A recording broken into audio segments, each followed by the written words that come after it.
Помали трошоци за фирмите и поголеми плати за комуналците во Пробиштип. Ова е одлуката на овдешните советници кои на последната седница изгласаа намалување на трошоците за фирмите кои користат простор пред деловните простории.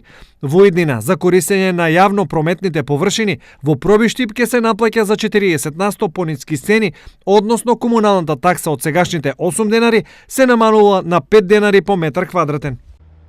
Во исто време, по цели 10 години, вработените во комуналното претпријатие Никола Карев добија покачување на платите од наредниот месец. Секој вработен ќе добива по 11,11% поголем личен доход.